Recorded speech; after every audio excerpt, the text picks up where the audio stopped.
theyeshiva.net. Second column on top, right? To Zion, second column. So, Daniel, the Gemara says in the Gilad of Gimel that Daniel says that he saw, but the people didn't see, and yet they trembled. So the Gemara says they did not see, but their mazel. Afal gav di'iu loy chazi mazlayu chazi. Their mazel saw. What's the meaning of the mazel? The mazel is that not the entire neshama is manifested and enclosed in the body. Rather, a major part, most of the neshama is not in the body, meaning confined by the body, and yet it experiences many things, it sees things. And the word mazel means it causes a flow, a noisel, like a trickle. And very often, when we cannot contain experiences by the soul that's in our body, doesn't mean that the soul above our body does not experience something, and as it trickles down into the soul in the body, it overwhelms the person because we don't have the kalim to make sense of it. We don't have the kalim to internalize it. So Daniel, who had the vessels to contain it, he didn't tremble, but the people with him, they can access it only on a level of mazel, beyond comprehension, because comprehension always comes from what? From the hispashtus of the nefesh and the guf. Once the nefesh is enclosed in the mind, and their mind was too small to contain that vision, that experience, because all hasaga only exists on the level where the soul is enclosed in the brain, and therefore I comprehend it, but that which I comprehend has to be able to suit my ability for comprehension. They did not have that, so how did the experience express itself? In tremendous awe, in tremendous trembling, in a tremendous charad. So he says, "V'kachu be'inyan gilui orin soif." Mamish, the second line from the top to Zion on the second column, page 31. It says the same is true with gilui orin soif b'pchinas mazel. Shuhu anashama shalamaylam islapshus beguf, representing the soul that is beyond being enclosed in the body. That lefisha ein gilui zeh balidei islapshus lias nitfas v'niklad u'mayach sichloi. Since this experience cannot be internalized and grasped and absorbed, nitfas means grasped, niklat means absorbed, in the mind of his intellect. In other words, he cannot wrap his brain around it, which means the soul, the way it is in the body, cannot make peace with it, cannot get it. Why can't it get it? Because it's too deep, it's too intense. So how does it express itself? In tremendous awe, or fear, or reverence, or trembling, or anxiety. The person experiences dread. Charada means dread. Why? Not because it's a bad thing. Actually, it may be a beautiful thing. It may be a very good thing. But since leis machshavet fisabe, this is how he concludes his explanation why soiviv kol almin is called soiviv. Why is it called soiviv? Not because it's not in the world. It is in the world. But we don't feel it. And the reason we don't feel it is not because it's not here. It's because our vessels, our instruments cancel it out. And the reason we cancel it out is because we are mutually exclusive. The two are mutually exclusive. For the eye to experience it, the eye has to be able to be intact. Something which completely transcends the eye would overwhelm it and obliterate it. Because Soiviv Kalalman represents that dimension of divine energy that no thought can grasp it, no consciousness can grasp it. It's not God's energy the way it's limited and manifested, trickling down to the unique composition and makeup and chemistry of every individual creature, whether doimim, tzoimeach, chai, medaber. And therefore it's a granulated expression of divine energy. And what I mean is that it's literally divided and tailored and a custom made for the individual makeup of every particular creature. This is Mamalik Kalalman. It fills the world's meaning that in our own consciousness it's relatable to our consciousness, and actually it is our consciousness. That's granulated divine energy. Soiviv Kalalman is shava or mashva. It's not granulated. It encompasses all of the worlds identically. Why? Because it transcends all of them. Because if it transcends all of them, so therefore the highest is no closer to it than the lowest, because even the highest would not be able to grasp it in its own kalim. So therefore its relationship with it is not one of a conscious relationship, but one of a super conscious, super sensory relationship, and therefore even the lowest world has the same contact with it and the same relationship with it.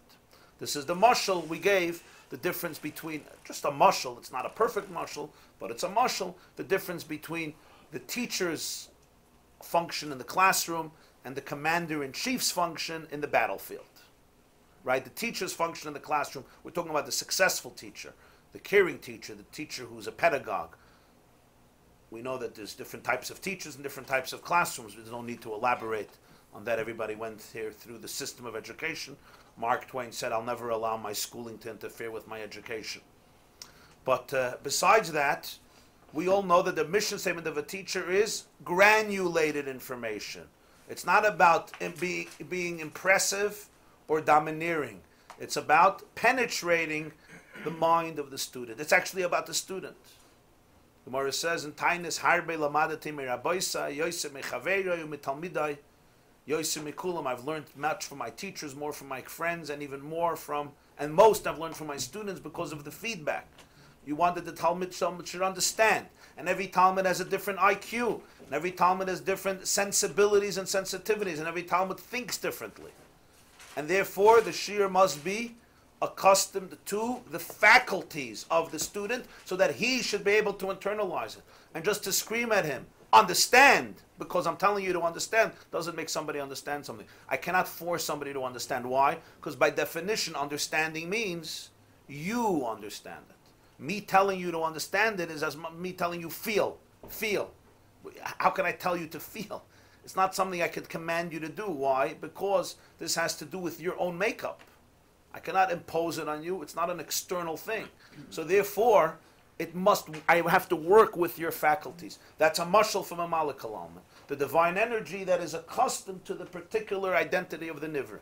Saivav Kalaman, the example would be the commander-in-chief in the battlefield who looks at 1,000,000 troops or 100 troops or 1,000 troops and says, go, or if they're doing a march, and everybody is marching identically and uniformly.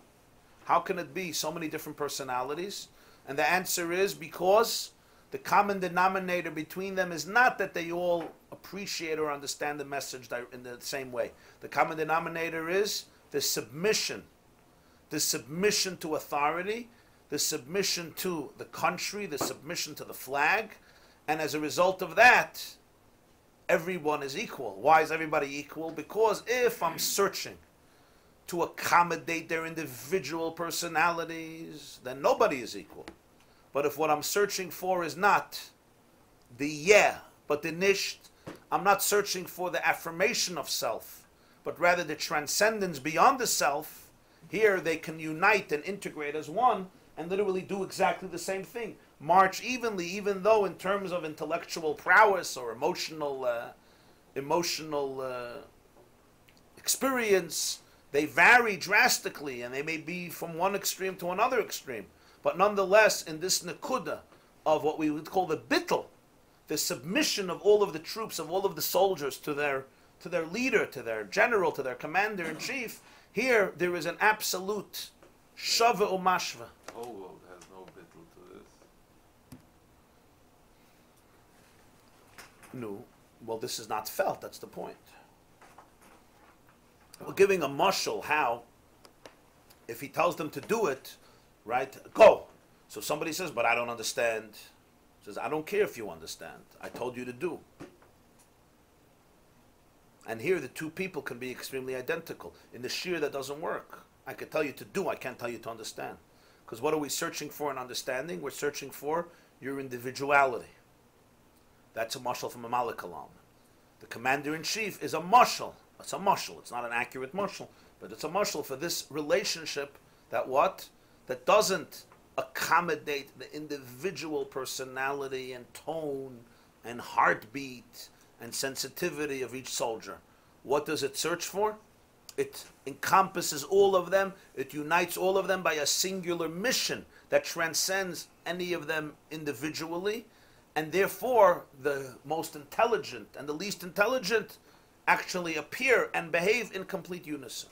Since Daniel anyway didn't understand what he internalized was not Soviet Kalaman. He had a better thing than Right. those who were with him.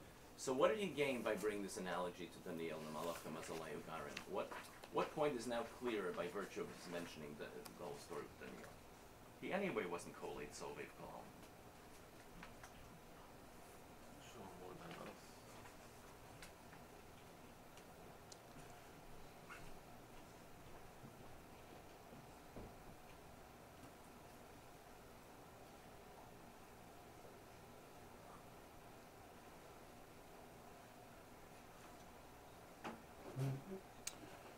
I think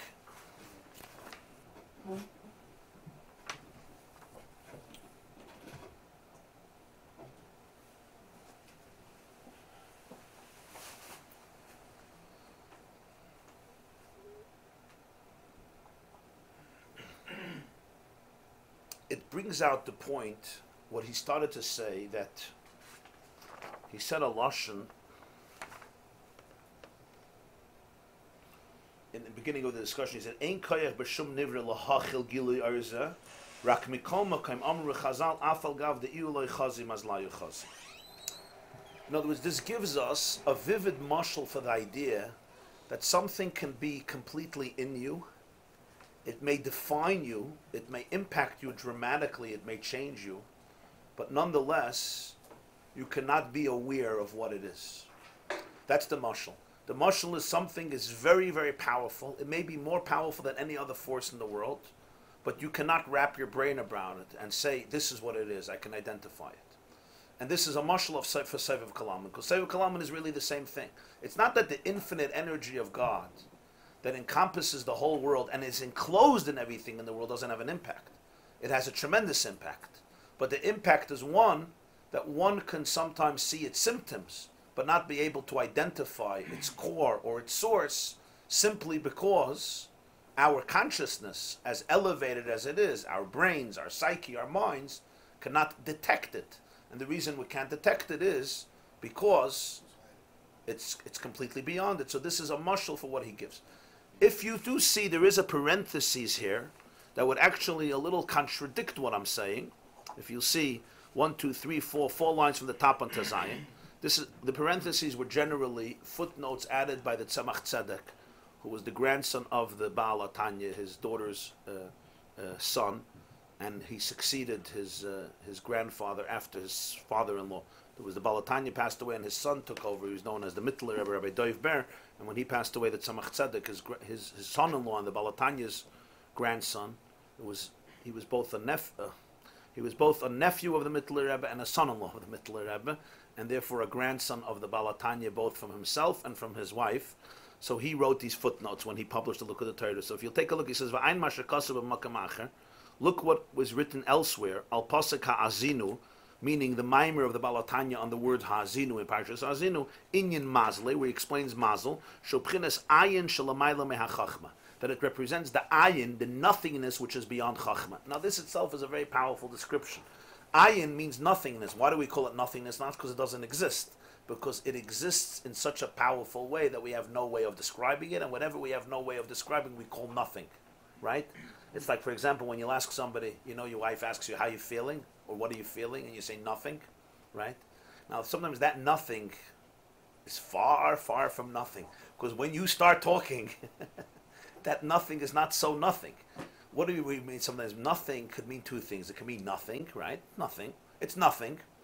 But very often, nothing means it's too much to talk about. Now, sometimes we don't even identify that. We say it's nothing, right?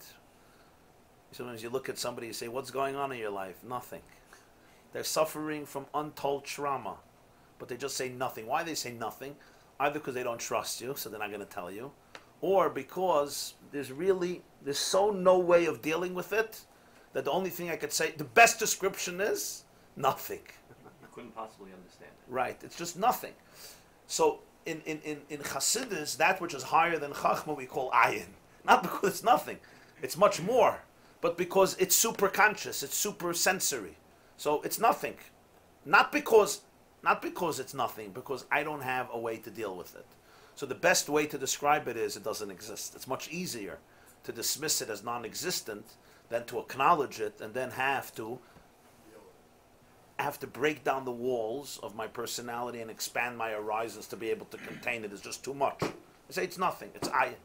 Ayin is lamayla mehachachma. Chachma is the first trickle of consciousness. Always. Chachma is the first trickle of consciousness. It's called chachma. What we would call the insight, the inspiration, the aha moment, the epiphany. Where did the epiphany come from? I don't know. It came from somewhere. We say I don't know. Why do we say I don't know, right? We say I don't know, when people start saying I don't know, of course they know. But it's easy to say I don't know. The epiphany comes from a place where we say I don't know. Because I have no oisius for it and I don't want to go there. It's not easy to go there. That's mazel. So when we say mazel, it's that space of the self that is beyond the conscious self, and that trickles down. It creates a mazel. It's mazel down into the conscious self. Now, if you were to ask an academic or a psychologist who knows this stuff, and you would say, who introduced this idea that most experiences, at least many experiences of man, are subconscious, and yet a little bit of our subconscious self trickles down to the consciousness, that which we could contain and we can grasp. All these ideas are attributed to Freud, Sigmund Freud, who died in 1939, so lived just a few decades ago. But really, you could see literally, almost by the oisius in Lashon Kodesh and not mamish in psychological terms, but almost word for word, you just saw here in this Maamar, almost word for word, literally, that the main self is higher than being experienced. All hasaga comes from the nefesh that comes into the moyach. Most of the nefesh is out of the moyach, so there's no hasaga, there's no way of grasping it, of experiencing it, and yet it has a major impact, and much of man's fears and this comes from that, because we cannot wrap our brains around it. So what did Daniel have more than the other people? Well, Daniel was Daniel. Daniel was a prophet, and his entire self was expansive. He understood more. So therefore, what for one person would be soiviv, that's the key. Soiviv could sometimes be relative, meaning what for one person would be soiviv is for the other person mamale. Which is how the Balatanya explains the concept of emunah versus yediyah. In Judaism, there's two concepts, right? There's v'adaita hayam, there's knowing God, and then there's belief, emunah. And it's complicated to understand what's the role of each. We discussed this in emunah. So in other words, if there's knowledge, you don't need emunah. What is emunah? Emunah is a very hard thing to understand, because what's emunah? Is emunah based on rational information, or is it based on irrational information? If it's irrational, then who needs it? Then it's not a good thing. In other words, it could be corrupted, because then what distinguishes between a believer and a cult member? Which is an important question. In other words, are you a member of a cult? Am I a member of a cult? Are we members of cults? So just asking that question is a good sign, because usually cult members don't like asking that question. So that itself is fine. It gives us a little hope. But the truth is, in other words, if something makes sense, you don't have to believe it. And if it doesn't make sense, so why are you believing it? Because your grandmother said. So this is a question in Machshavas Yisrael. What's the role of emunah? What's the role of yediyah? And the Rishonim already argued about it. What's better? What's superior? What's greater? And so forth. But there is a place in Likkutei Torah Bamidbar where the Balatanya says that emunah and yediyah are all relative. In other words, what for one person is emunah is for another person yediyah. And what for one person is yediyah is for another person emunah. And that's how he explains the concept of emunah la'asad lava. It's interesting. Somebody once asked the Brisker of Reb Velvel Brisker if there's going to be emunah when Mashiach comes, because emunah is based on belief. But if you could see v'nigla k'vayid Hashem, you don't need emunah. So the Brisker of gave what would, I guess, could be defined as a classic Brisker response. He said, emunah is a mitzvah, and mitzvahs will never be nullified. Emunah is a mitzvah. There's a mitzvah to have emunah. And mitzvahs are not obliterated when Mashiach comes.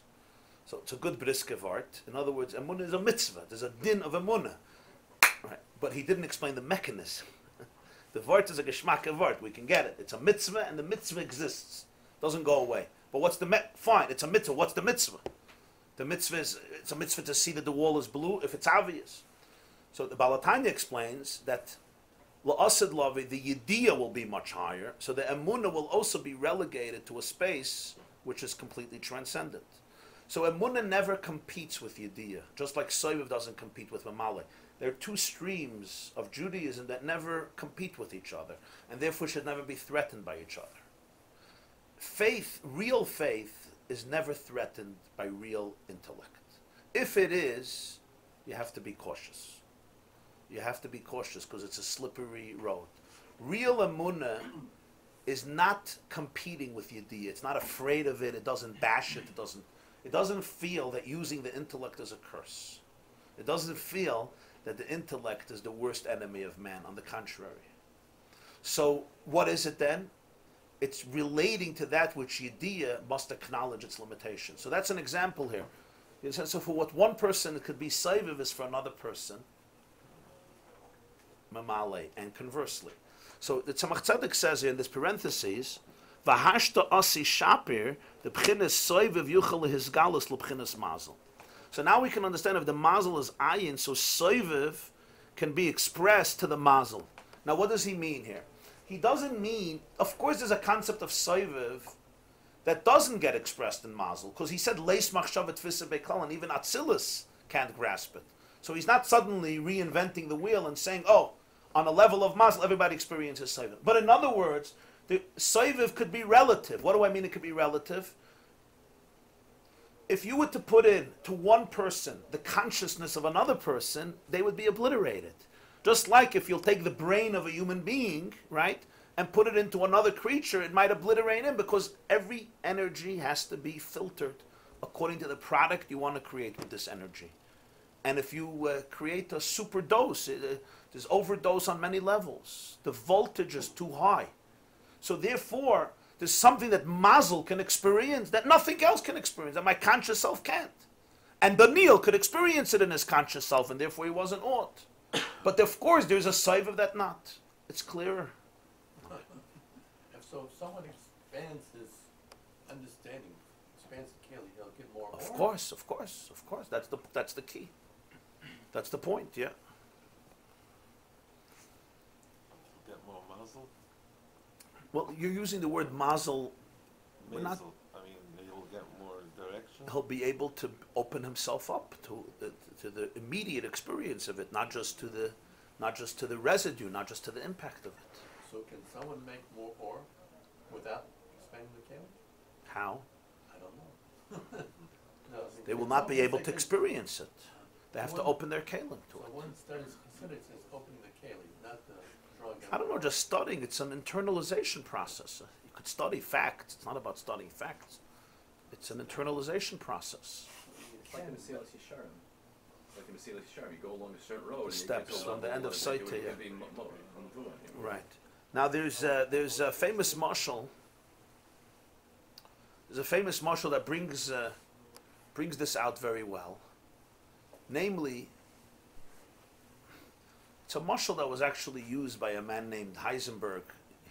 They say that he used it with Einstein in a correspondence or a conversation with Professor Albert Einstein. In the 1930s, they were both Jews, Heisenberg and Einstein, great physicists. And there was a big argument then about something called quantum mechanics. Einstein was a very big opponent of the concept. He said God doesn't play dice with the universe. I don't want to get into the details of the argument. Today Heisenberg's worldview has been embraced, I think, quite by most, all the elements of quantum mechanics, modern physics. So the absurdities of subatomic particles. So they say that I heard this from my brother once, that Heisenberg gave a mashal to Einstein in order to explain to him how flawed his view is, which turns out Heisenberg was right. Today, I think Kula Alma Moedi that he was right, at least in some instances. And the mashal was a very profound mashal, simple but profound. He said, you remind me of a fisherman who decided to ascertain how many fish and what types of fish are in the Pacific. So he builds this huge hypothetical net, puts it in the ocean, leaves it there, I don't know, for months, and then lifts up the net, and he comes out with a declaration to the world that there are no fish smaller than 9 inches. He becomes the laughingstock of everyone and everybody, because in your own dining room and living room you have a fish tank, right? with fish that are far smaller than 9 inches. They're called goldfish and many other fish. And this fisherman maintained that he was right. He was absolutely right, and he wasn't lying. Heisenberg said there was only one problem. The holes in the net were 9 inches long. And because the holes in the net were 9 inches long, there were really no fish smaller than 9 inches in the net. Meaning, the instruments we use to determine reality will always determine the nature of reality that we determine as a result of those instruments. But very few of us will ever go and challenge the instruments that we initially employ to determine reality. So each of us has a net, and we walk around with that net our entire life. And the fact that my net has each net is made up of 9 inches, holes of 9 inches, that I don't challenge. That's my net. That's my instrument to define reality. For example, when you meet people, who do you define as normal? Who do you define as crazy? I have a net, right? You fit in, you don't fit in. I'll never go back and say, maybe my holes are 9 inches, maybe I can't detect certain realities. That's an obvious. Now I walk around, I see that there's no fish smaller than 9 inches. I'm convinced that I'm right, and you know what? I am right. Based on the instruments I'm using, I'm 100% right. I'm arguing with you, but I'm not really arguing with you, because most arguments between people are not arguments. They're just using different instruments to determine reality. That's the truth about most arguments. Not all arguments, but most arguments. It's very seldom that you have a genuine argument in the world. Everyone is just using their own nets. So the question is, can one really challenge those nets? Can you go back to the drawing board and say, maybe I'm using the wrong net? But you will see most of our convictions, conceptions, especially perceptions about others or about realities, they are guided directly and explicitly by my net. And we all have that net. What creates your net for you? Oh, that you'll ask your therapist. What creates? There's nature and there's nurture, right? There's all factors of life. Whatever creates you creates your net. How do I walk around judging the world? And that's a serious issue. So my net is my net. Soivav Kalalman doesn't fit into that net. It doesn't exist. Doesn't exist. How does it exist? My thought my machshava doesn't grasp it. If my machshava doesn't grasp it, I don't acknowledge it. That means it doesn't fill me. Of course it fills me. But I don't know that it fills me because my eye has a net, and that net doesn't grasp infinity.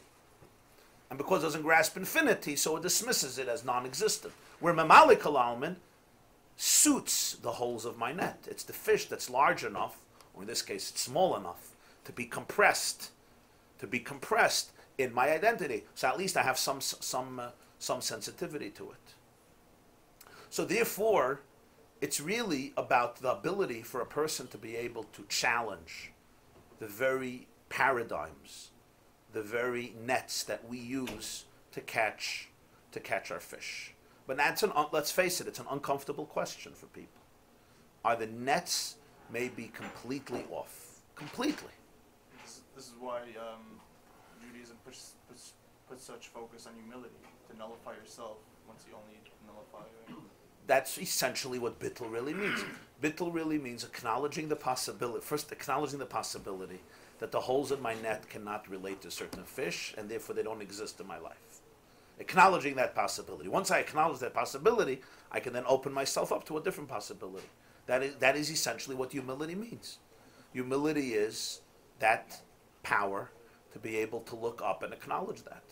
If I cannot acknowledge that, then I cannot open myself up to it. Now here is the real question. Many people argue, I'll say this bluntly, that religion is the most uptight net in the world, because you are educated with a certain net and you judge everybody based on that. So everybody gets a checklist, Either you make it or you don't make it. Because we have holes, you're koifer, you're maimin, you're apikoiris, you're not, you're frum, you're fry, you're modern, you're charedi, you're black, you're white, you're in, you're out, you're ben Torah, not ben Torah. And sometimes you have conversations with people, and they mean well, but those nets are complete idolatry. Completely idolatry. I don't mean idolatry in the classical sense of worshiping pagan. Maybe I do. But it's in other words, it's completely it's complete indoctrination. It is absolutely, the first definition we know about God is that there's no definition. So that's the humility. Humility is, this doesn't mean a person doesn't have a position. Doesn't mean there's no right and wrong. This is not about moral relativism. It's not about, being so open-minded that your brains fall out. That's the other extreme. That you see, this is really very, this is what's we call today post-modernity, meaning there's a level of sophistication where everything gets destroyed. Because these conversations can destroy everything. Because basically you dismiss everybody's view as just coming from their net. So there's ultimately no truth in the world. Which is very common today in universities. And then your own. Huh? And then your own. And then? Your own. You are completely your own. You're free. No. Then you wind up destroying your own. Your own net. Right, and you make yourself crazy. Of course, Well, of course. You're using a net to say that statement. To destroy the net, you're using a net. So It becomes endless, and therefore in university life, the most convenient conclusion for all of this is never speak about truth. Just speak about opinions. Because all opinions, all truths are just opinions. He's a terrorist? No. You think so. He's a freedom fighter. From his perspective, you have your net, of course. Your net is your net. I remember I was once speaking to Brandeis students, so the guy couldn't tell me that Hitler's behavior was evil. I say, but he killed 6 million Jews. He's like, I don't like what he did, but we do kill mice. Like, why mice? Maybe mice are also as valuable as Jews. Like, why don't you call yourself evil for having a mouse trap in your house? You intentionally kill mice. You understand? Now here is a 19-year-old, good-looking, handsome, intelligent, athletic, good, probably kind, respectful, tolerant student. But a Jew and a Chaju. So this is very common today. It's extremely common today. It's like the issue with ICE is about gun control. This has to do with gun control, like Nazi Germany. So you tell me the problem of the Holocaust was that you could buy guns in Germany. That was the problem of the Holocaust. You understand? You're dealing with a situation where there's no barometer of truth. So that's the danger. That's the value of old-style religion.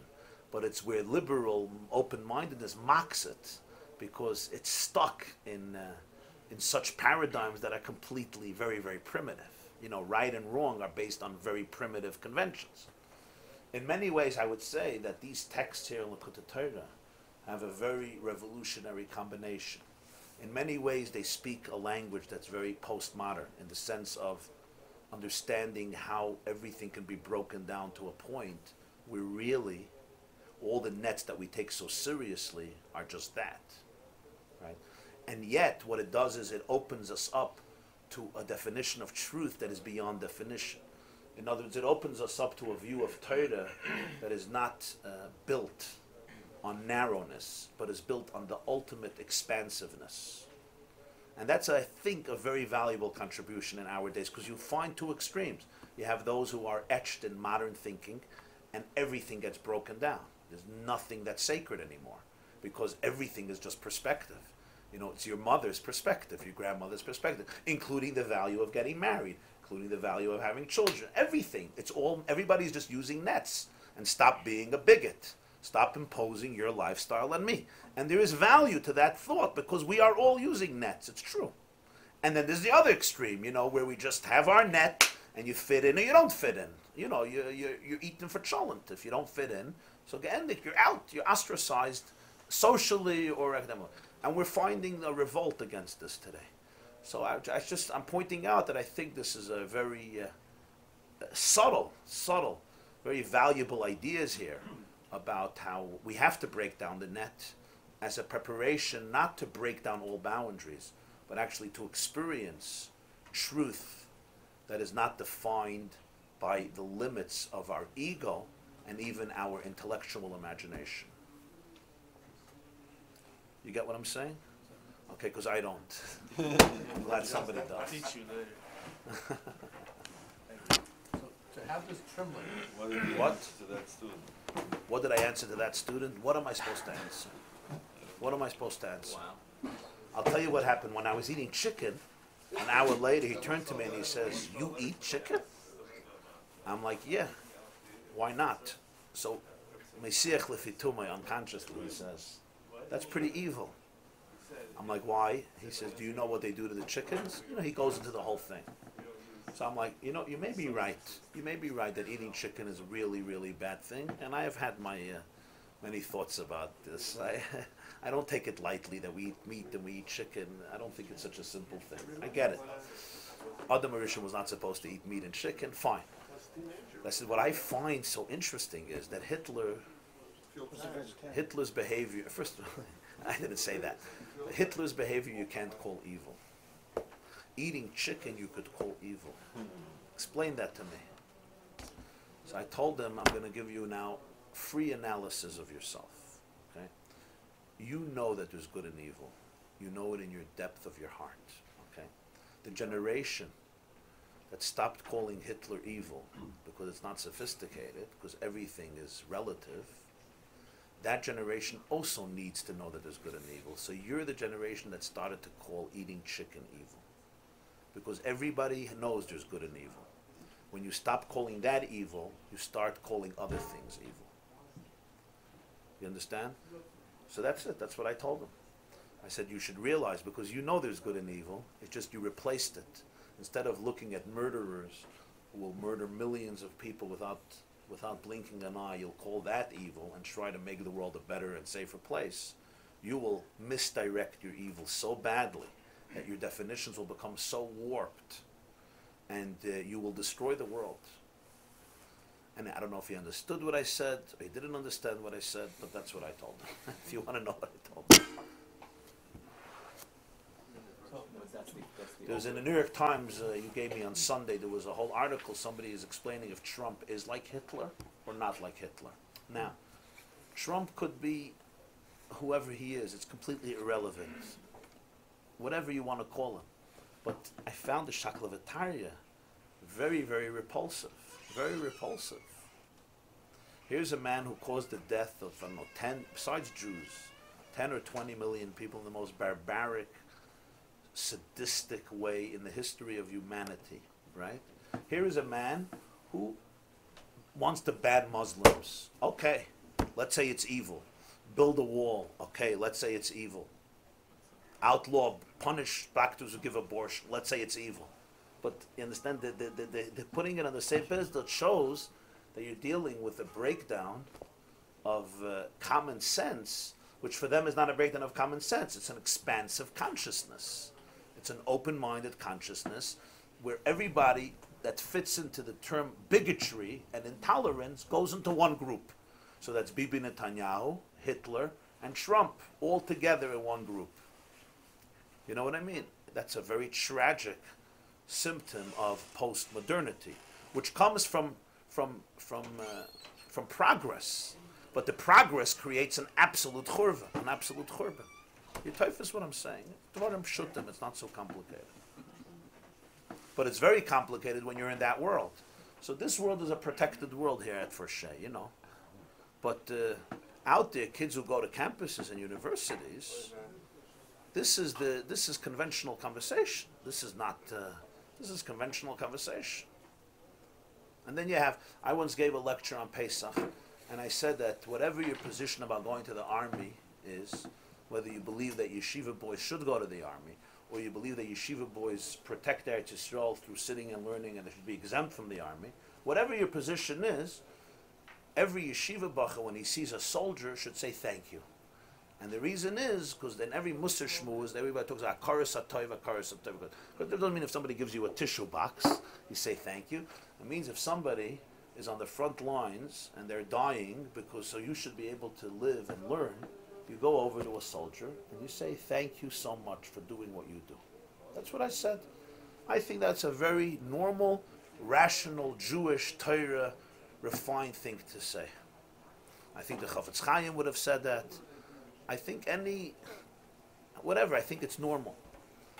A yeshiva bach, a few guys, I'm not going to say which yeshiva in Eretz Yisrael, but a good yeshiva, a nice yeshiva, I know the yeshiva well, they start screaming. They start screaming that these soldiers, it's hard for me to say, the Bachar says, worse than the Arabs. When they come to our neighborhoods, the hate that they show, us is worse than they hate the Arabs. So this is a bach. I said, I don't blame you for speaking such nonsense because you're indoctrinated. It's not even your fault. You're brainwashed. I only bless you that you shouldn't get lost. If you have to get lost in Israel, don't get lost in a neighborhood of Arabs. Get lost in a neighborhood of Israeli soldiers. That's my blessing to you. You'll get lost in the neighborhood of Arabs. I hope you'll never see who hates you more. I said, I hope you'll never see it. But where does this come from? How does somebody speak like this? So it's all part of the net.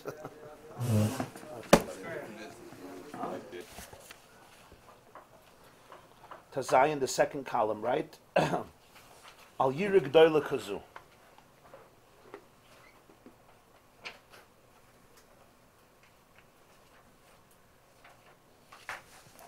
You see Tazayin, column 2, page 31, 1, 2, 3, 4, 5, 6, 6 lines from the top.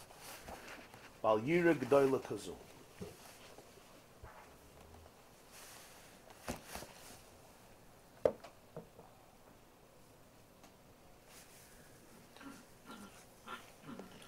Val Yirig Doyle Kazu Shi Lamayla Me'asaga B'mayach Sichle. Rak B'bchinas Mazlayu Amru Im Ein Chachma Ein Yireh. On this type of awe that is basically transcendental, meaning it's beyond. What do we mean by transcendental? It's beyond that which can be wrapped.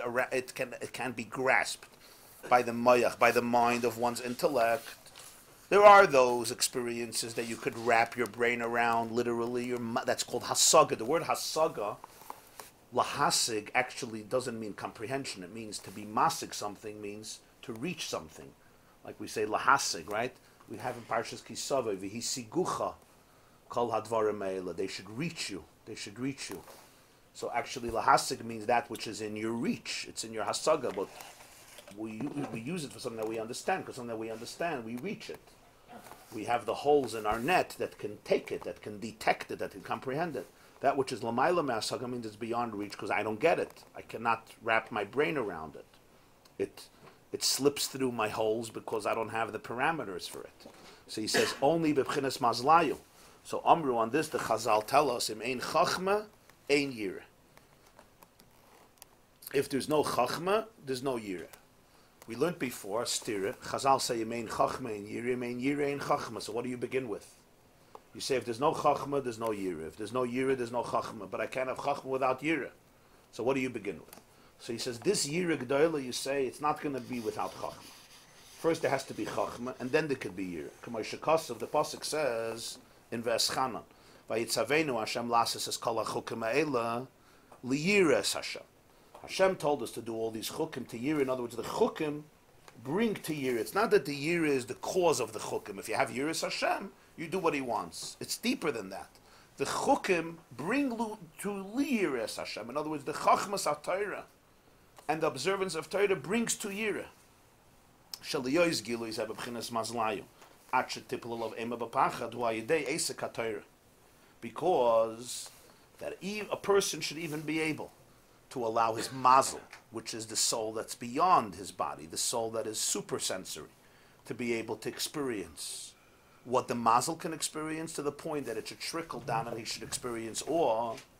This happens through the Esek HaTorah, through the involvement in Torah. What's the connection?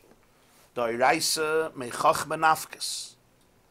Torah, the Zohar has an expression that Torah comes from Chachma. What's Pshat? Torah comes from Chachma. Torah is rooted k'vayachal in Hashem's Chachma, Hashem's wisdom. V'havaya b'chachma, the pasuk says in Mishlei, Hashem b'chachma yasad eretz. Hashem founded the earth with chachma. So he uses this as just as a catalyst to explain that Hashem is in chachma. In other words, the presence of the Ein Sof dwells and is revealed in chachma. Why in chachma? Chachma is two words: koyach, ma. Chachma is chaf ches mem hey. Koyach ma. This also comes from Zohar, Tikkunei Zohar. It's the koyach of ma. What does ma mean? Ma means what?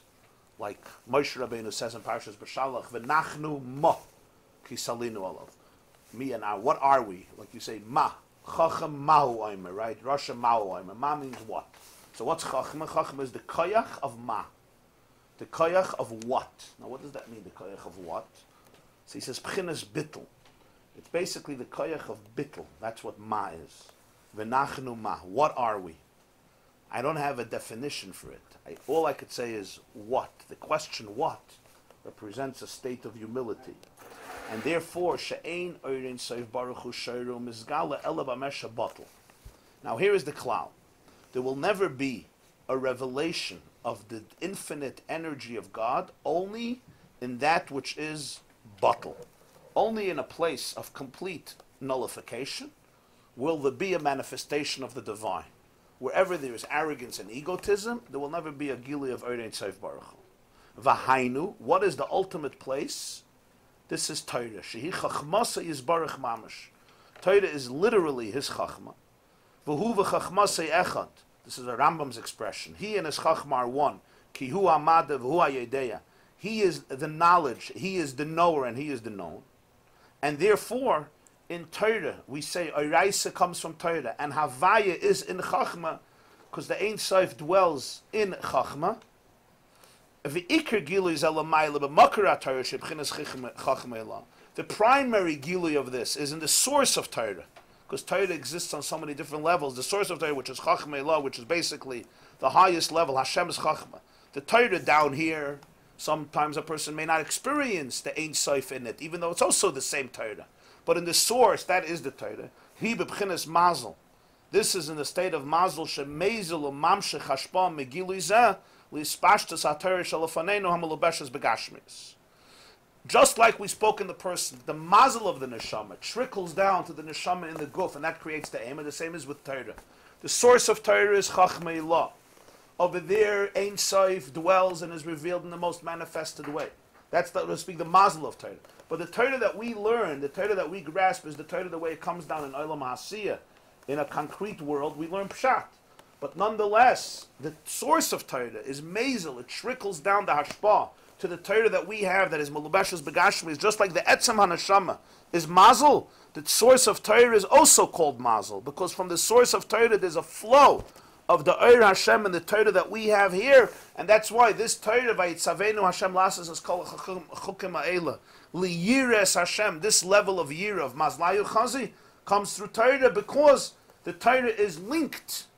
Torah, just like by a person, there's the subconscious and the conscious. There's the superconscious and the conscious. Torah also has the consciousness of Torah and the superconscious of Torah. The Torah that we don't access directly, most of us. But our Torah is a trickle of that Torah. It's a reflection of that Torah. So when something happens in that Torah, something also is affected in our Torah that we learn, and it could create this level of yira. Yeah. Which Torah doesn't call the Levi's Begashmi? Yeah. Pshat. Yeah. Pshat of Torah. Any Torah. Yeah.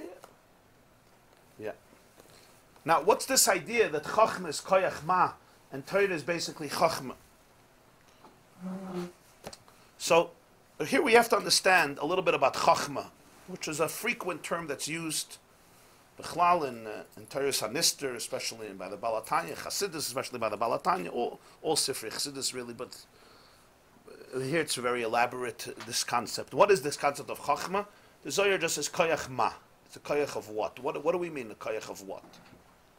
Generally, in the cognitive faculties of a person, the Balatanya explains, based on Sefer Yetzirah, based on many Sifrei Kabbalah, there's Chachma and Bina and Das. Those are the first three faculties of the human soul, which are conscious, and they're called cognitive. Then you have the 7 midos, which are more emotional. Chesed and Gvura, Tiferes, Netzach, Chod, Yesod, Malchus. But the first three, with the famous acronym of Chabad, Chachma, Bina, Das, basically represent the first three cognitive faculties. There's something beyond Chachma, like we learned yesterday. There's the Ayin, beyond Chachma, the Mazel, that's known as Keser, but that's already superconscious. In terms of cognition, what a person is aware of in the soul, the first experience is Chachma, then is Bina, then is Das. What's the difference between Chachma, Bina, Das? To translate, Chachma is conception, Bina is comprehension, Das is application. And the three are very different experiences, three different modalities really. of cognition. One is like conception, literally like the conception of a seed, where the woman, the mother, the feminine, conceives a seed. All you have at that moment is a microscopic seed that will, hopefully, flesh out into a full-fledged fetus. But that takes 9 months. After that, there is the development. It has to be conceived. It has to develop together with the egg and into an embryo, into something that will become a child, which then grows and grows and grows, and then there's birth. Bina is comprehension. It's the development of the seed. It's the growth of the seed. It's femininity. The mother is called Bina, Ima. Av is always associated with Chachma. Like the father contributes the sperm, the seed, and that's basically the beginning and the end of his contribution. Without the mother working through quite a while with quite a lot of pain and nausea and birth, and then raising a child for 60 years till he becomes mature, nothing really happens. We all know that. So, you know, Saying at 60 was some of us. It's good to know there's a light at the end of the tunnel. So that's the father's contribution. Is spiritually speaking, is called chachma. What's this? These are just physical manifestations of ideas. But the truth is, the physical manifestations are those ideas, the way they come down in a physical way. What is the idea of chachma? Let's talk about it cognitively. Say a person learns a piece of Gemara, or really any book, any text that's maybe difficult. Lahavdil, it's not negay what. The point is something that's not easily understandable. So sometimes you get it on one level. Sometimes you just don't get it. You learn it again, 5 times. Not because you don't know the language. You know the language. You don't know the language, you have to learn the language.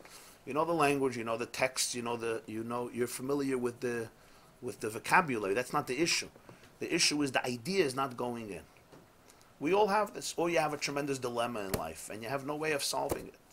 A question, a dilemma, a problem, a struggle. I'm talking here intellectually. I'm not talking here anxiety. That's a separate issue. That's midas. We're talking here on a level of awareness. A person is learning and they just don't get it. They're trying, they're harving, they're steiging, as we would say. They're toiling, but they don't get it. And you read it again. When I'm talking about a person who gives up, and you still don't have it. And then you're walking in the street, and boom, there's a flash. We call it the light bulb, right? Goes off. The aha moment, the epiphany. It's like an inspirational insight. You may be sitting on a couch. You may be lying in bed. You may be taking a walk. You may be eating something. Usually you don't even realize that you were thinking about that topic. It's like almost you're walking in the street and you're unconsciously engulfed by that dilemma, by that question. You're like daydreaming about it. And then from nowhere, pop, this pops in. In fact, the Balatanya compares it to a lightning. He calls it a barak hamavrik. If you ever in the wilderness, say in the Catskills, on a dark summer night, without any light, like some streets in Muncie, we're really without any light. Not like city where there's lights everywhere. And it's pouring rain and it's pitch dark, and then a lightning goes off. And suddenly, Vayedaber, it says in Zoya, Vayedaber da chachma. There's a light. Where did the light come from? We don't know. We do know, but we don't know. In other words, we know where it comes from, but we can't identify the source. It comes from a place called Koyach HaMaskil, a place called Keser, unconscious. On the unconscious level, the person knows the answer, but that answer was too deep for the conscious brain to access. Chachma is that moment, the flash of inspiration, the flash of insight, the lightning that goes off in your brain, and suddenly you have this moment where you say, I got it. So somebody says, you got it? Tell it to me. I can't say it yet. Write it down. I can't write it down. I don't know what I got and how I got, but I know I got it. You know that feeling? Yeah. Anybody who's involved in seichel, in learning new things, if you're just reading the sports section, this doesn't happen. Because it's just this score, that score. It's not. You're not going to have new ideas that you have to tackle, with all due respect to the world of sports. But if somebody is challenging themselves with new texts that are difficult, they're just reading cereal boxes, or this, you're not going to have this experience. But if somebody's challenging themselves with new texts that defy them, that that challenge them, that they're not accustomed to. They're learning new stuff, new ideas, new concepts, new Gemaras, new Sfarim, whatever it is, new Chachma. This process is inevitable. Then is stage 2. What's stage 2? Stage 2 is you had an insight, take it, flesh it out. Write it down, think about it. You're basically taking a sperm, you're taking a seed, and you're developing it. You're revealing it's all in the seed. But now you have to take that seed and allow it to grow and blossom. And it fleshes out. There's a beginning, there's a middle, there's an end, there's a structure, there's an idea, there's a question, there's an answer, there's a proof. So it always starts with that nekuda, a seminal point. The Lashon seminal is from like semen, a nekuda. And then the nekuda becomes bina, which is expansiveness. Now, let's take this a step deeper now. This is really where the richness of the Balatani's Machshava comes into play. Why does it work this way? See, that's how it happens. Why does it work this way? Why it works this way is very profound. Whenever two things have a relationship with each other, there's always a question. Who's dominant? Always a question. Or as we say in English, who wears the pants in the house? Because whenever you have two different things converging, one has to yield. Right? If I'm driving into the highway, they say yield. Why? If not, you're going to have a head-and-head collision. If two people are working together closely, if two people enter into a relationship, who is the dominant one and who is the subservient one? You say a AT&T salesman came to a house one night and he rings the bell and the woman comes to the house. The man comes to the house and the guy says, I'm looking for the master of this home. I have this great new sale, but I need to speak to the master of the home. Who is the master of the home? So the guy says, you came exactly at the right moment. Wait 5 minutes because that exact question is being decided in the kitchen right now. So everybody understands, in any normal, healthy relationship, it's called compromises. What do we mean compromises? I compromise to you, you compromise to me. Sometimes I have it my way. Sometimes you have it your way. Sometimes we learn to agree. Sometimes I give up a little bit, you give up a little bit. That's how it works with partners in a business. You try to divide responsibilities. You have your things, I have my things, so we don't clash. And things that we don't clash, you work it out. It's called civil conversations, compromises, psharas. Why do you have to do this? The answer is because I'm not living alone. If I'm living alone on an island, I don't have to compromise. When I'm with you in a relationship, there's different personalities. There's always a clash of personalities, a clash of perspectives, a clash of emotions, a clash of interests, a clash of agendas, etc. I don't have to elaborate, so everyone has to understand, I give, you give, etc. But whenever two things meet, the question is, who is going to overwhelm the other? Who is going to be the domineering force? Who's going to be the subservient force? Or both will be domineering and both will be subservient. You know the t-shirt that reads, I'm very easy to get along with once you learn to worship me. Because basically, if you learn to worship me, I'm very easy to get along with because there's no you, there's just I. It's wonderful. The problem is if there's an I and there's a you, who wins? Is it I or is it you? Or is it one day I, one day you, 1 hour I, 1 hour you, etc. What is understanding? Understanding is a relationship between my mind and an idea. Or to use terminology of the Rambam, yoideya and yodua, maskil and muskal. Maskil is me, my mind, muskal is the idea. I'm learning the Rabbi YY Eger. There's Rabbi YY Eger and there's me. And I'm trying to build a relationship with Rabbi YY Eger's Chiddush. Or with the Tosfos, or with the Rashi, with the piece of Gemara, or whatever I'm learning. Whatever text I'm learning, lahavdil could be mathematics.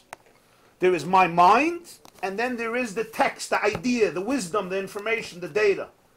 And we're trying to get married. What do I mean get married? We're trying to build a relationship. I want this to become part of me. I want to become part of it.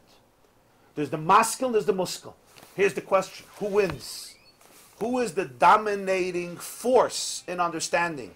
Is it the mind that ultimately captures the idea and dominates the relationship? Or is it the idea that dominates the relationship?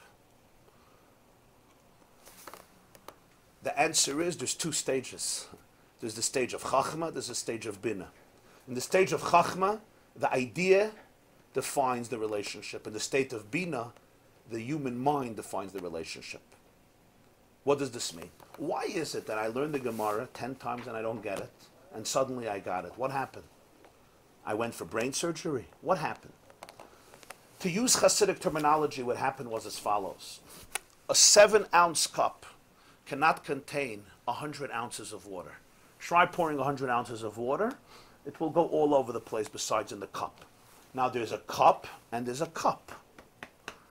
There's a 7-ounce cup and there's a 7-ounce cup. When I mean this cup, I don't mean literally 7 ounces, but every brain has what we would call the brain power, the brain capacity. It's also a 7-ounce cup. I don't mean, again, 7-ounce cup, but every brain has its koyach, its parameters. You have your brain, I have my brain. Now, what's in a brain is beyond what we will imagine, and certainly what we're going to be discussing today, what's in a human brain. Today, it's cutting-edge research, what a human brain is made, what a brain is made up of. The nefloyos of a brain are beyond what anybody could even mind staggering, even what we know, never mind what we don't know. Never mind what we don't know, we don't know. But the tzad hashava is, a brain is a keli. It's a tremendous keli. And it's a keli that's suitable to be able to conceive ideas. But it has its limitations. My cup has limitations. This text is beyond me. It's 7 ounces, and this text is 100 ounces. It's not going in. My brain has walls. The walls say, I'm sorry, I don't get you. I try again, I try again, I try. It's a gate nicht rein. What did the teacher say? Hat verstoppte cup. What verstoppte cup mean? What verstoppte cup mean? Literally it means the cup is verstoppt. It's plugged. You can't put anything in. Why can't you put anything in? Because it's plugged. So I know that expression may not be the most nurturing and confident building one, but the idea is it's a plugged head. Clay reikon machze, clay malayene machze. Just like somebody who's addicted to video games for 6 hours a day, you start talking to them ideas, they go crazy. That's why one of the hardest things today in yeshivas is giving shiurim to people, right? Because between texting and this, people are not used to the concept of actually engaging, listening, tuning in. It's almost a non-existent art. Everything is PowerPoints, visualizations, videos. Every 12 seconds you need something to distract people because the attention span is basically 12 and a half seconds. 3 seconds? 3.5 seconds? 3.5 seconds. Okay. Okay, I stand corrected. I was overestimating. It's worse than you thought. Okay. That's the Rekuda. So a Mela, it's not going in. What has to happen for me to grasp an idea that transcends me, that eludes me? What has to happen is my walls have to be shattered. The cup has to expand its horizons. That is the definition of bittul. I'm going to ask you now a question. Look at any moment you had an epiphany. Reflect at the moments preceding the epiphany, and you will see that you were in a state where your mind was completely engaged in trying to figure out the idea, usually by daydreaming about it, to the extent that you weren't even conscious that you were trying to figure it out, because if you were conscious that you were trying to figure it out, you're not trying to figure it out because you're thinking that you're trying to figure it out. Usually chachma happens in a moment when you are completely dedicated to finding the truth of the idea, and then what that does is it creates an intellectual humility that breaks down the intellectual ego of the human mind, and it allows for something beyond me to enter into my intellectual space. And that is why I could never force chachma. I could never say, I'm going to sit down and I'm going to get it. Whenever you try to do that, it usually never happens. Why? Because as long as you're present and you're going to get it, you will never get it. For chachma to happen, it has to get you. You can't get it. As long as there's a you won't get it because the you is the problem. And since the you is the problem, you will never get it. Or as Einstein said, never will the solution to a problem come if we do not change the paradigms which created the problem. In other words, you have to completely think differently in order to be able to find out that which will allow you to leave the problem. So that's why if I'm trying to prepare for it, it's not going to happen. When does chachma usually happen? By surprise, spontaneously. But if you look back, you will see you were sitting on the couch, and for the last 6 minutes, or 10 minutes, or 30 minutes, you were daydreaming about this question. You didn't even realize you were thinking about it. In other words, you were so submerged in the idea, that you didn't even realize that you're so submerged in the idea, which means there was no self-consciousness whatsoever. You know what else happens? You're frustrated with yourself, and you're annoyed with your limitation. You're like, I am frustrated that I can't get it. You know what that does is, it shatters the ego of your intellect. You are completely focused on getting it. What happens is that is bittul. Bittul means that acknowledgement, that truth transcends my present comprehension, the frustration with my present comprehension, the need, the feeling that I want to look up and I want to get it. That is koyach ma, the koyach to say, what? I don't know. What? Tell me. I don't get this. I am clueless. That recognition and the frustration that comes with it, that is the ability that allows you to break down the walls of your intellectual ego and open yourself up to something beyond yourself. And that is always when the insight will come in. You can't force it, but it will always come in after there has been complete dedication of the mind to the idea, seeking only the idea and nothing else, and realizing the humility and limitations of my wisdom. And that's when it comes in. You know why it comes in then? Because my walls have been removed, and the keli has been broadened, and the cup has expanded, and allows something beyond it to come in. But because it required the bittul of my keli, therefore I can't explain it, I can't write it, I can't share it, because I am not present. In a moment of chachma, you are not present. It's like almost a light that shines in, and you're not there. So if somebody says, tell me what happened, I don't know what happened, I just know that something happened. Right then, you cannot articulate it. You know why? Because you did not get it, it got you. Then comes Bina. What is Bina? Bina is you reassert your intellectual identity and you assimilate the insight into your intellectual faculties. And then you can write it, communicate it, articulate. You will see an interesting thing. People will always crave to re-experience the moment of the epiphany, the moment of the insight. The reason is because there was a clarity then that you will never be able to reclaim. Unless you wrote it down right then, it's usually 6-7 words, you will never be able to reclaim it. Even though you wrote a paper on it and you explained it and you gave a shir on it, that single moment of inspiration, there was a clarity that you will never be able to reclaim, because when the lightning comes, there is a light that is awesome. After that, you light a match based on that light. The match may sustain you longer because you light a candle, but it'll never have that intensity. Chachma will have a clarity that Bina will never have. You know why? Because in Chachma, the relationship was defined by the idea, not by you. And in Bina, the relationship is defined by you, not by the idea. So in Chachma, you are surrendering to the idea. In Bina, the idea surrenders to you. Once the idea surrenders to you, it never has that same quality and pristine clarity like there is in Chachma. In fact, in Zohar it says that Chachma is Oir and Choshech is Bina. Bina is Choshech. Why is Bina Choshech? Because Bina is already not the idea in its purity. It's the idea the way it was integrated into your details, into your faculties. Now it's beautiful to operate on a level of Chachma always. The problem is you can't operate on a level of Chachma because there's no you to operate. Chachma is a space of bittul. Chachma is a space of nullification. Chachma is a space where I am not present, and that's why I can grasp things that transcend my intellectual faculties, because there's no I obstructing the flow. But I cannot stay in that space.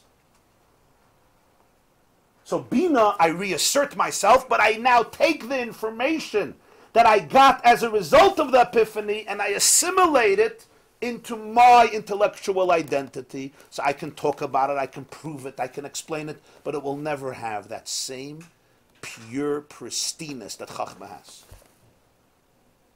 Although it has its own milas. The milas is it's developed, it's integrated, it's long-standing. Chachma will never last for more than a few seconds.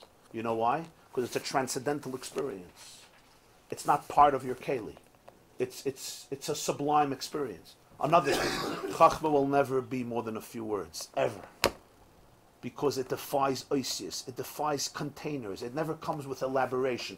Elaboration is always based on restricted energy. The more oisius, the less the more the less oisius. It's like the deeper an emotion is intense, the less words you'll have for it. Ask somebody who just experienced a crazy emotion. They can't talk about it. It takes them years to talk about it.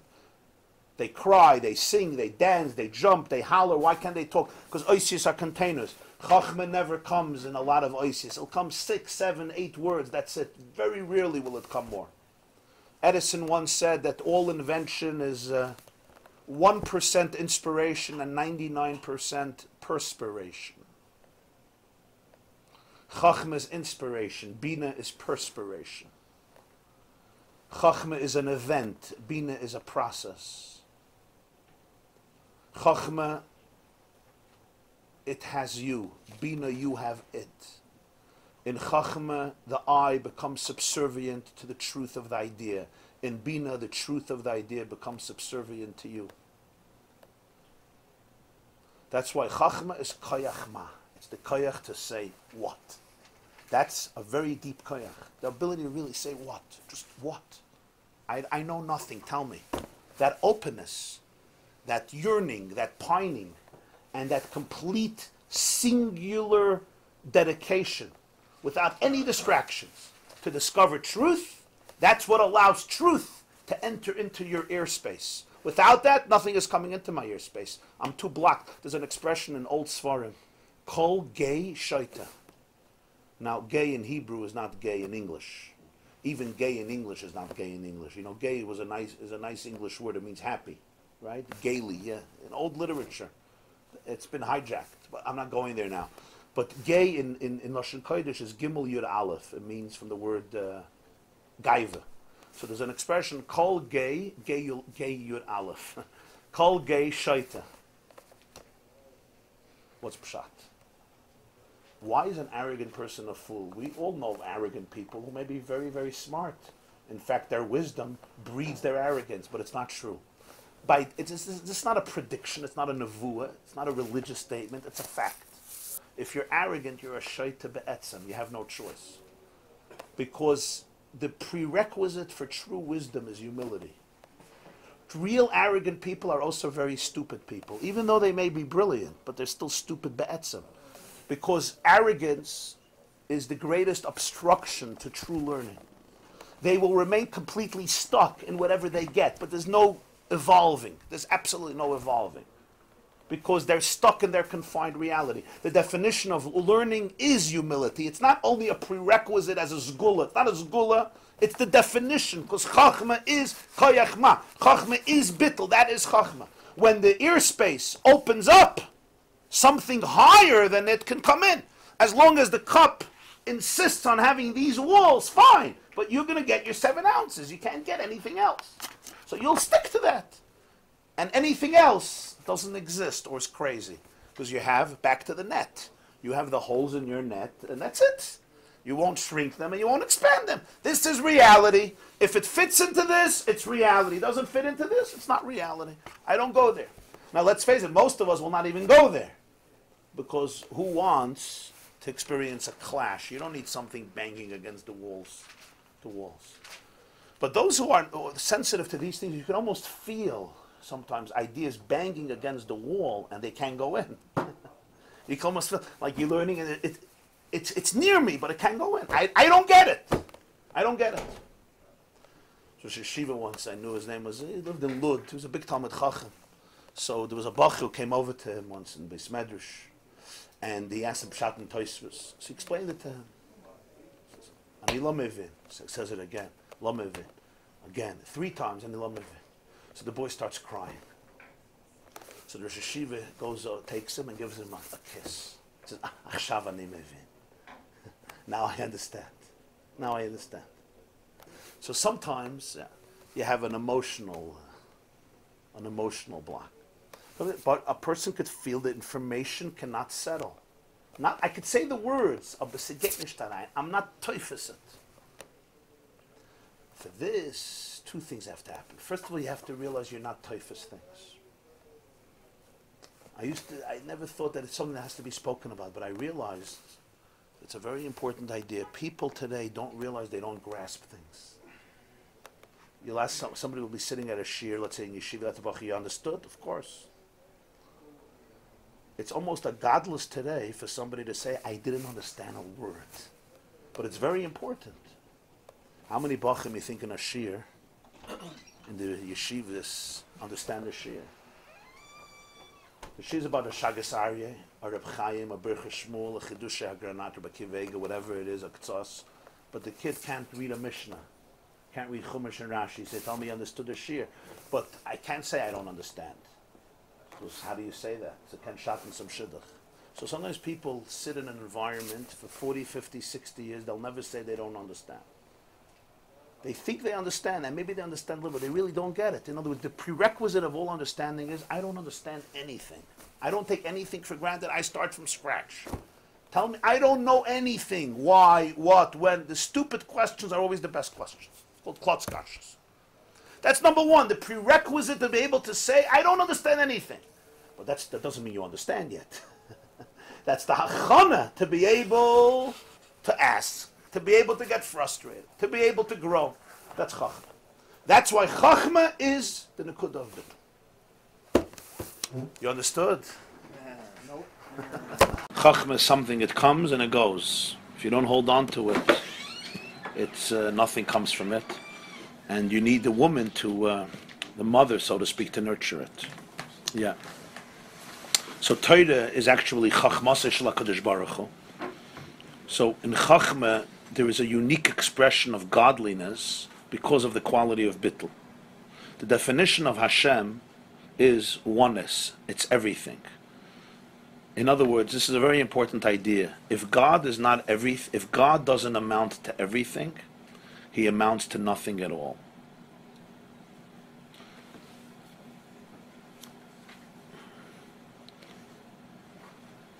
In other words, if it's God, right? If it's real God, so then it's connected to everything. It's in everything.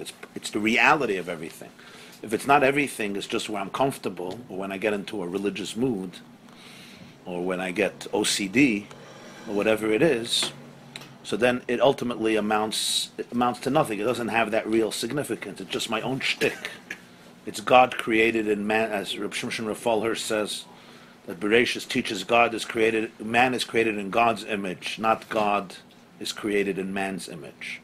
Many gods are created in man's image. I decide what it is, and I create my God, and then I call it God, and it works very well because it's my God. And I'll fight for it, but I'm really fighting for myself. I'm fighting for my shtick. So the concept of God is something that He defines reality on His terms, not I define it on my terms.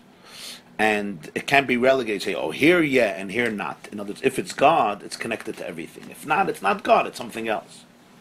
So therefore, Gilui of Ein Sof is always in a place where there's going to be bittul, where there's going to be a presence of openness. That's where there's going to be a Gilui of Ein Sof.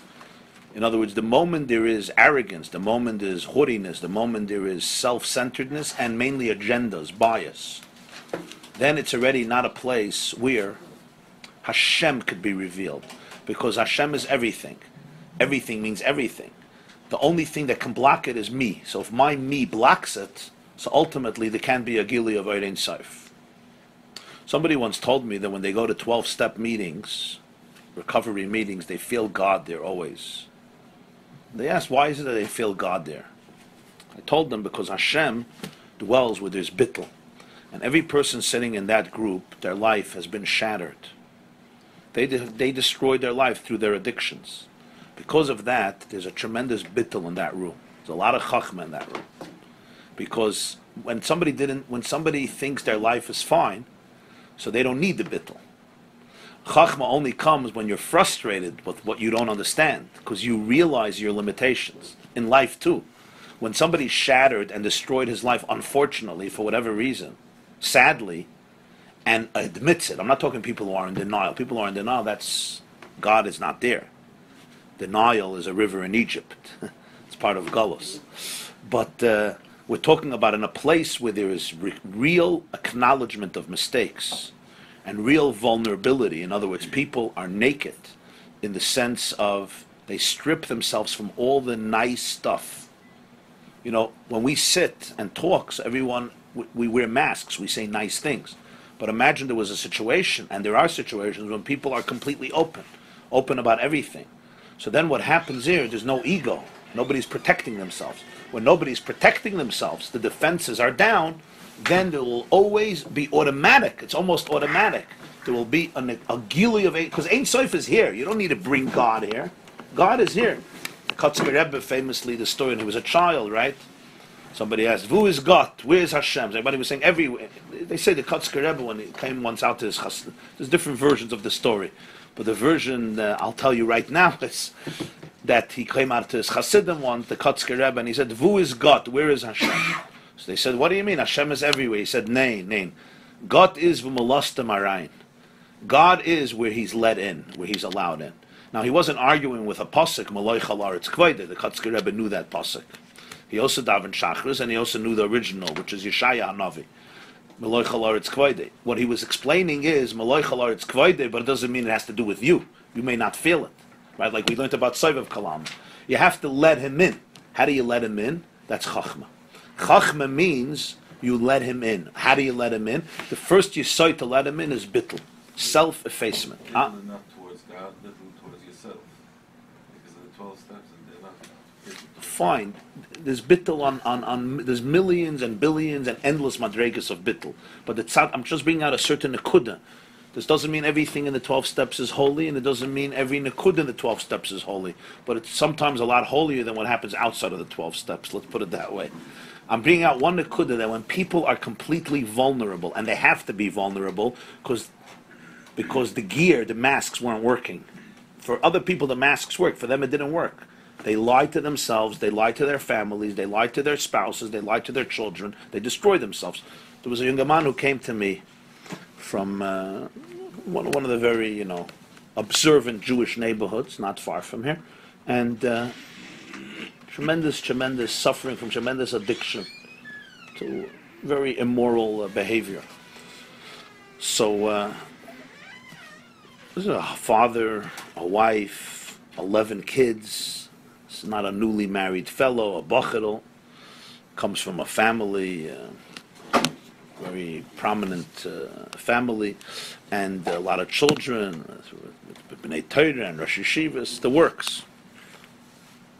So he told me something it was very moving. He said that what brought him back, what brought him to recovery was, listen to this, he was sitting and gambling in Atlantic City, and it was late afternoon. He was drinking and gambling, and somebody came over to him and said, "It's Yom Kippur today. It's Yom Kippur today. I'm surprised that a man like you is here." He says he looked at the clock. It was 6 o'clock, which is the time when you start Ne'ilah. So he was thinking to himself that if the time when you start Ne'ilah, he's sitting in Atlantic City, drinking yayin, whatever type of wine it was, and gambling, he's pretty bad. And that's when he realized that he hit rock bottom. And the next day he went for help. In other words, he had to feel that Ne'ilah has become completely irrelevant as a result of his addiction. Now, once that happens, you become a vulnerable man. You're not protecting anything because your mask is not working. You feel your busha. And in a paradoxical way, that moment becomes the best moment, because that's the moment when you're forced to strip away all the protective gear that allows you to be masked and camouflaged and disguised and live your lie. We are enabled because the lie works. And even if it doesn't work, we think it works. And even if we don't think it works, we tell ourselves that we think it works. You understand what I'm saying, right? And even if we stop telling that to ourselves, other addicts tell us that it works. So you're in this web that you can't get out of. The nekuda, I'm explaining to you Chachma on different levels, but that's the nekuda, the moment that you got nothing. You got nothing. It's not working. And therefore what happens? You're broken. But you know what happens? You become open. You become open. Why? Because the walls are not there anymore. There's nothing to protect you. In that openness of vulnerability, when you say, to quote the Gemara, Heilach, Hareshel Chalaf Anecha. But Metzia, you tell Hashem, here I am. Here's your naked child who has nothing. Just a vulnerable, broken self. In a very profound way, that becomes a moment of Gilui Hashchina, even though you don't feel it at the moment because you're in that mode of brokenness. But retroactively, you will discover that that was your moment of redemption, your moment of recovery. That's the pshat in Sifrei Chassidus, that Mashiach was born on the moment of the Churban. The Gemara says in Yuma b'shar shenichnesu nachrim laheichel ro kruvim u'urin zebazeh. The Gemara in Yuma, Daf Nandala, they went in and they saw the kruvim intertwined. Frek the Gemara, all the Rishonim, it's a very interesting sugya. The Gemara says that the kruvim were intertwined when the zivug between Hashem and the Jewish people was the most powerful. The time of the Churban, it was the worst relationship. The Gemara says the kruvim used to look at each other when the relationship was good. They would turn away from it, like a husband and wife. You know, you get the eye treatment. You know, she stops looking at you. You don't talk. So the kruvim were a replica of that. Suddenly, by the Churban, the kruvim are intertwined. Doesn't make sense. So there's a lot of different biyurim. The Maggid of Mezrich said, the Bnei Yissaschar brings it from the Maggid. The Gemara says in Yevamas, Chayev Adam Lifke des Ishtay b'shar sheyotze l'derech. When a person is going on a journey, the night before he has to be together with his wife. Because since he's leaving her alone, and it's difficult for a wife to be without a husband, may not be difficult for a husband, but it's difficult for a wife. That was just a joke, maybe not. So therefore, Chayev Adam, he has to be there for his wife the night before. Why? Because he's going on a journey. So the Maggid says, during the Churban Beis Hamikdash, the Rebbeinu Shalom was going on a very long journey. Baila shahalach lebedinas hayam. So before that, you have to be together with your wife. So that was the Nachrim, the Kruvim coming together. That was the intimacy during the Churban. But it goes a step deeper. From intimacy, there's conception. What was conceived? The neshama of Mashiach. That's why on Tisha B'Av we say Nachem. The Poskim all bring, because Mashiach was born on Tisha B'Av. Mashiach was on Tisha B'Av, couldn't find a better day. But that's the Vart. The Chlifkei des Ishtoi created the conception of Gul. Okay, so it's nice, it's Vadim, but what does this mean practically?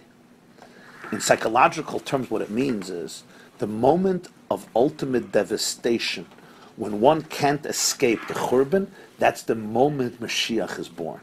Even though that's a moment of grief, it's not a moment of jubilation.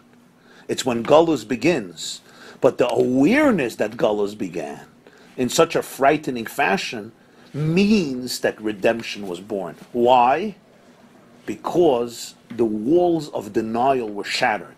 And the moment the walls of denial are shattered and the person is open and says, I got nothing. Oh, you got nothing? Now God can be present. Why? Because Hashem can only be present where there's nothing blocking. What's blocking? Blocking is anything outside of God's oneness. So therefore the stira to Gilui Hashchina is not Averis, that's step B. The stira is ego, the false ego. Because if I, then it's not Him. And the definition of Him is all. The definition of Hashem is oneness. That's why you'll never see here the term, you will, but very seldom, Ribono Shel Olam. The term that's going to used constantly, which you probably noticed, is Ein Sof Baruch Hu. Why Ein Sof Baruch Hu? Ribono Shel Olam means the master of the world. God is the master of the world. But Ein Sof is a step deeper. Ein Sof means infinity. Infinity means, where is infinity? Where is it not? That's the point. Infinity is not nowhere. Infinity means wherever there's something that's part of it. The Yesod of Klippa means that you're detached from Ein Sof. If it's Ein Sof, there's no space that's devoid of it. Leis hasar ponim minei. Leis hasar ponim minei means there's no space devoid of it. If I say, I'm so bad, I cannot experience God. We think when we say we're very bad, that's when we experience God. You tell a yeshiva bacha, you tell a girl, you're so bad, they can experience God. It's the other way around. When I say I'm so bad, what I'm saying is God is not here in me, because I'm so bad. So that means I deny the person from experiencing Hashem. Ein Sof means He's right now in you, in your space. So whenever you're in a mode of nothingness. What do we mean by nothingness? Nothingness in the sense that there's an empty space that you allow him to be here. That's Gili Hashchina. Where can that happen most? In Chachma, where the other faculties already represent more self-assertion.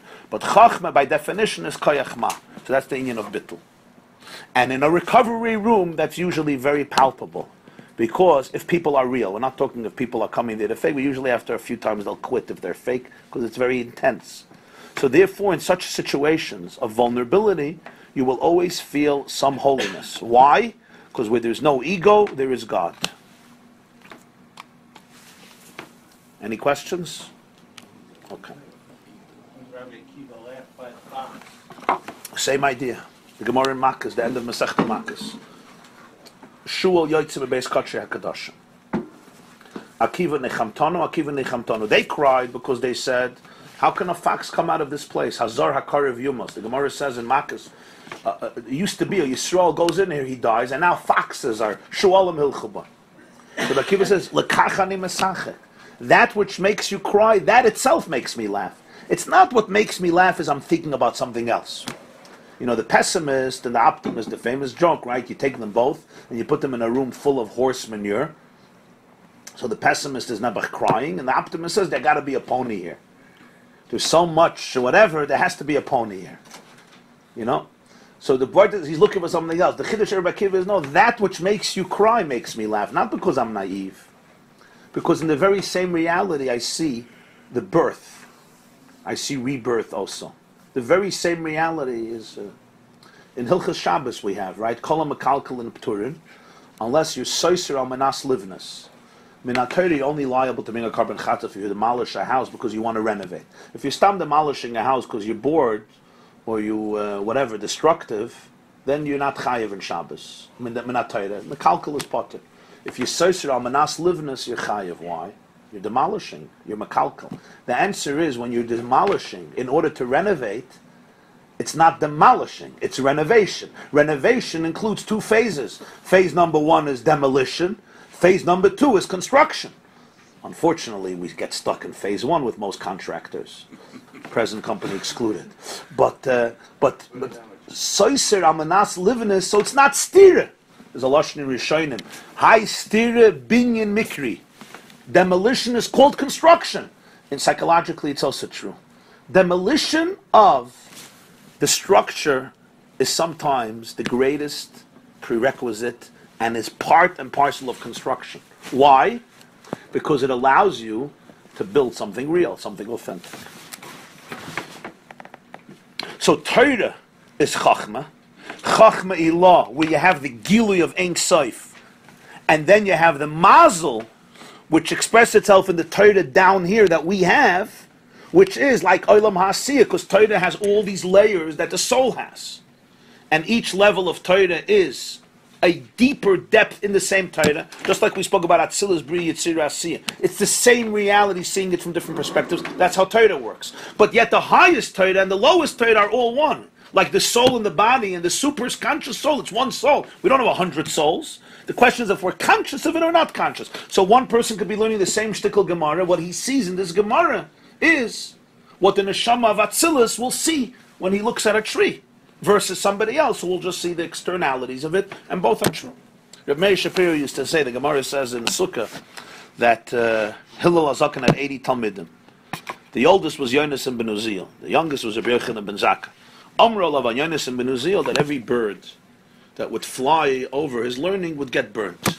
So Reb Meir Shapiro would say an anecdote, the two Bachim were learning the Gemara. So one Bach is like, wow, what a story. Oif Sheperech, of Nisra, of the Kedusha of Yonasan ben Uziel, the Dvekas of Yonasan ben Uziel. His friend says, you don't get the point. It's not the point. The shaila that I'm thinking about is Yonasan ben Uziel chayiv to pay for the bird? Because he's learning and the bird got burnt.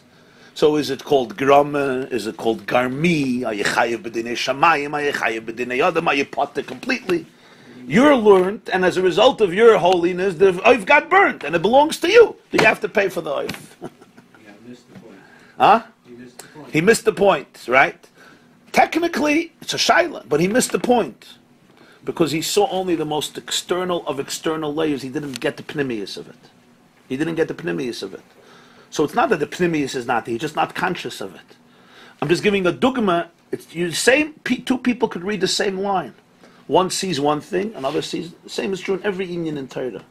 And it's layers upon layers upon layers. We learned in the Purim Maamar that Vayedaber Shloishes Alafim Moshel, Shlomo Melech could explain every sugya on 3,000 levels. And they were all reflections of each other.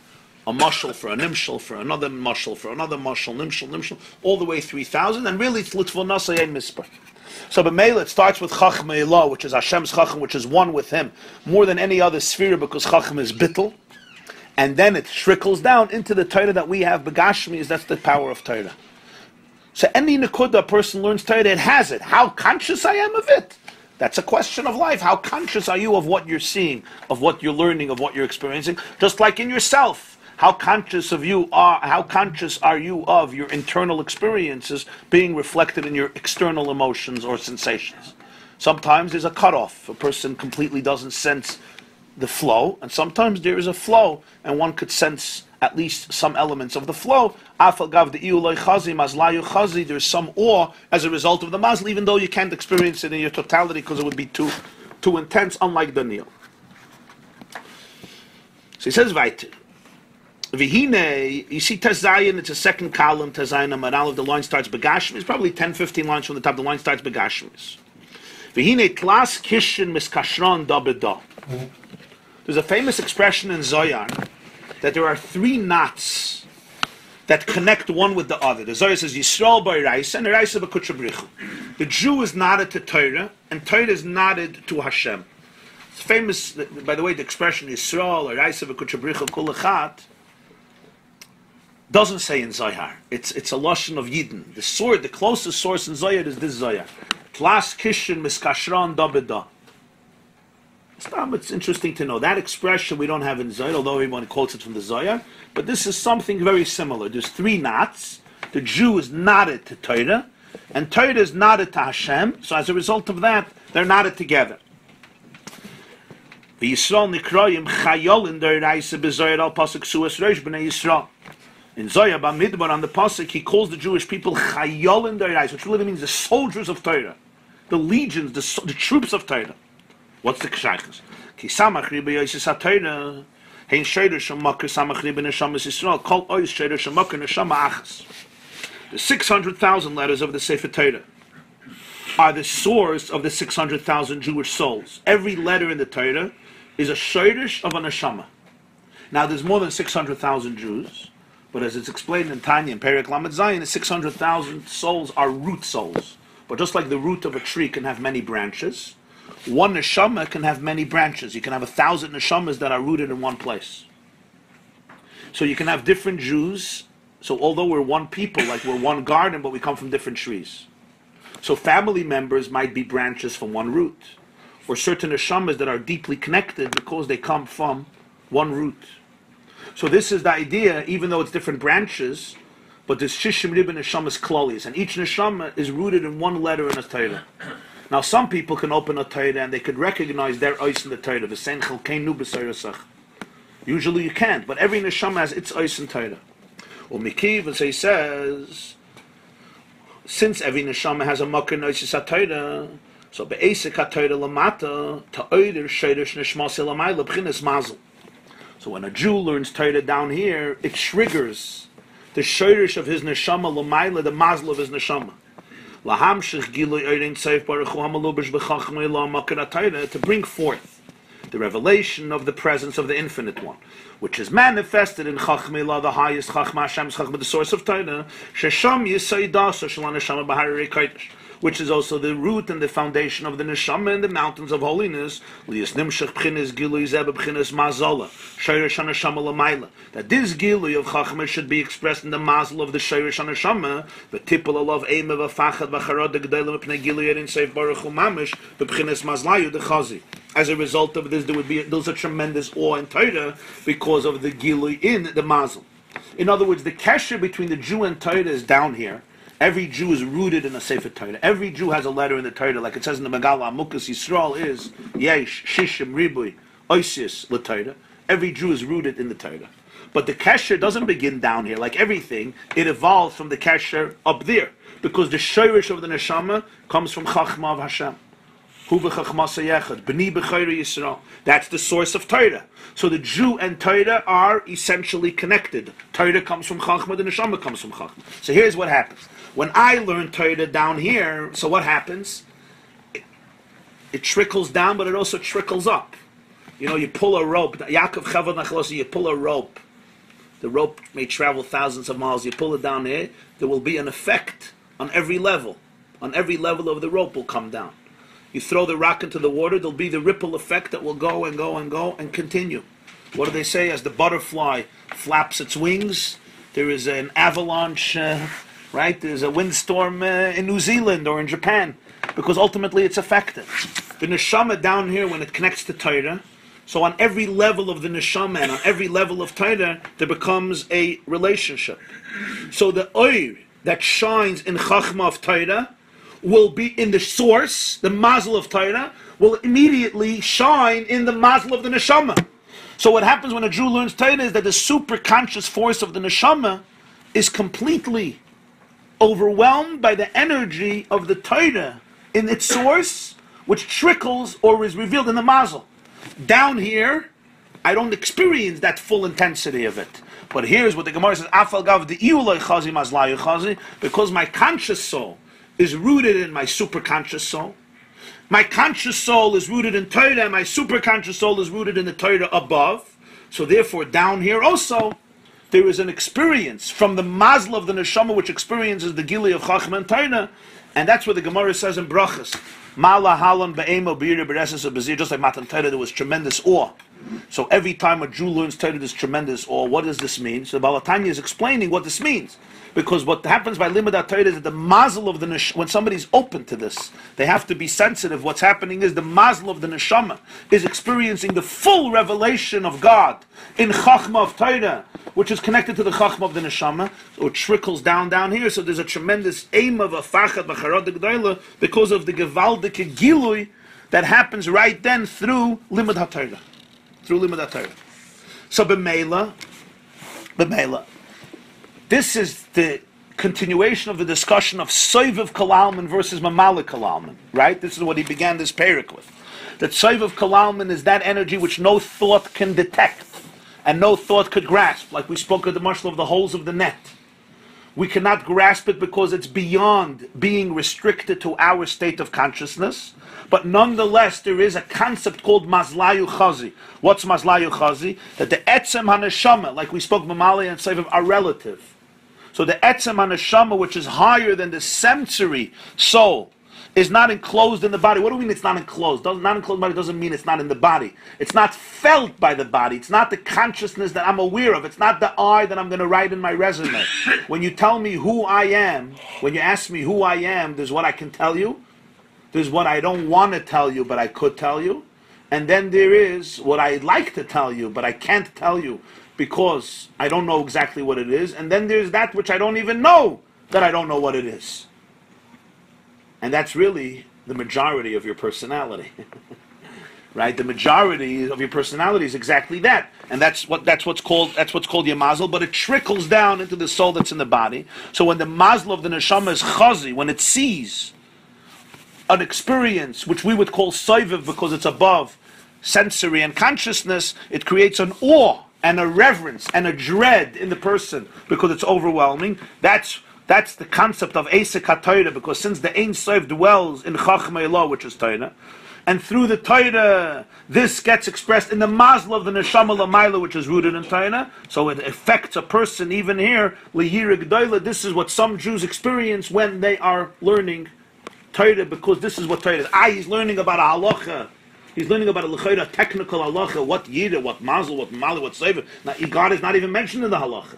He's still learning about a technical thing, making cheshbonis, making inyanim.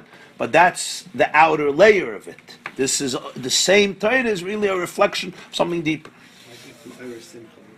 Why is it not simple? Why is it a weird thing? Because here he's talking about the word of Daniel. That it's so simcha comes from a sense of expansiveness, of comfort. Yira comes from a sense of awe, of reverence, something overwhelming, something completely beyond me creates the tnu of ahava. Simcha is a tnu of closeness. I feel close. Yira is I feel awe. I feel my smallness. I feel the distance. That creates yira. And it's two different tnuas. Whenever there's a gili of soiviv kalalmin on any level, it generates usually a sense of yira, a sense of bittul, a sense of awe in the presence of that which is like wow, unknown. Where simcha, on the contrary, is self-assertion. It's the hispashtas hanefesh and so forth.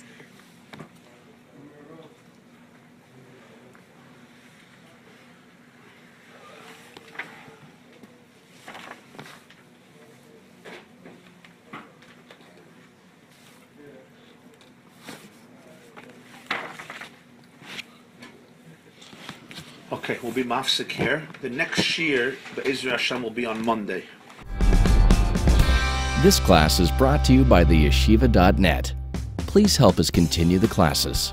Make even a small contribution at www.theyeshiva.net/donate.